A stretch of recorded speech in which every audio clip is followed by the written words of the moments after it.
we got out and asked them to continue doing business. My two children, like their father, are very enterprising.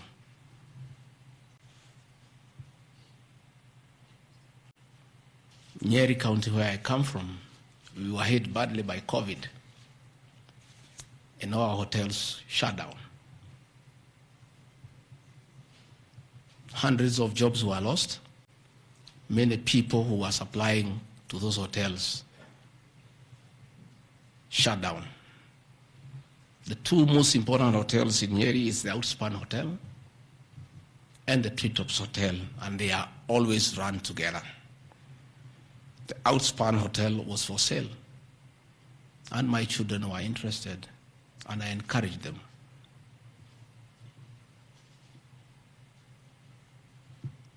Treetops Hotel cannot be sold. It belongs to KWS.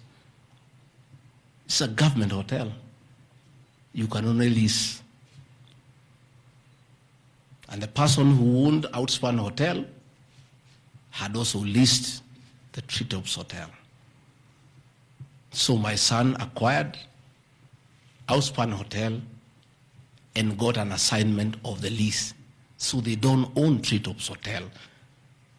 It's on a lease from KWS to Aberdare Safari, then an easement to Cristo Kenya that is run by my children. I shouldn't be here talking about Cristo Kenya Limited and my children because they are not part of this proceeding. But they have no other forum to defend themselves, so I have to defend them. They are grown-ups. They should defend themselves, but they don't have the forum. They went to a bank and borrowed 600 million. The documents are there. And bought a hotel and bought the lease. And I publicly announced that my family has acquired the two hotels because there was nothing to hide. I saw no need to advise my children, like other people do, to buy the properties through proxy because this was straight business. They went and borrowed 600 million from the bank. And they were given 1 year moratorium, which is not over, to do the renovations and all that and open the facility. But I want to thank my son, Dr. Keith Regadi. He worked very hard. That I think last month or so, I was at the Treetops with the British High Commissioner to open the Treetops. The Treetops is so important to the people of Nyeri and the Aberdare ecosystem. It is in the Treetops Hotel that Princess Elizabeth slept as a princess and woke up as a queen. And when that facility was shut down, it was very devastating to the people of Nyeri and the Aberdare ecosystem. So when the people of Nyeri heard that the son of the deputy president is interested in leasing that facility from KWS and reopen it, there was joy and ululation in the Aberdares. Since this hotel opened, 45 Kenyans are back to work. The mama mboga we talked about during our campaign are supplying vegetables to that hotel. The local butchers are supplying meat to that hotel. The traditional Moboko dancers come every weekend to entertain the tourists and get some payment. The tourism circuit of the Aberdare is back because of these two young men who are now being demonized as crooks, as criminals, who should not invest in their own motherland because they are the sons of the deputy president.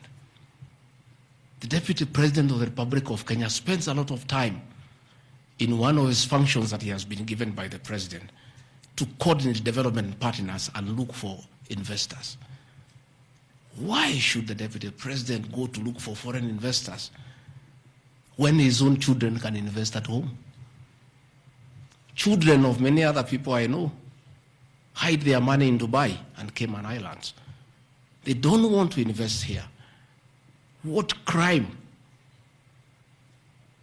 have the children of the Deputy President of the Republic of Kenya committed by borrowing money from a bank to buy a hotel and spur tourism, create employment, and spur business within the local environment. These boys are so demoralized, asking me, Dad, why didn't you advise us that it's a crime to be your children, that we have no life of our own, that we shouldn't invest in our own country, and if we dare to invest, we should do it under our proxy so that we conceal our identity.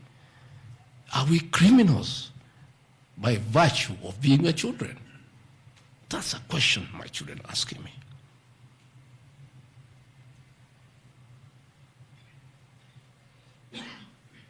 What crime can children of Kenya commit to borrow money from a bank and start an enterprise and employ people and spur tourism? How unfair can a country be to its young population to condemn them for being enterprising? I'm being told by the National Assembly that I need to be impeached from office because my children have dared to borrow money, buy property in their name and invest in their own country. And for that, their father should be sent home. I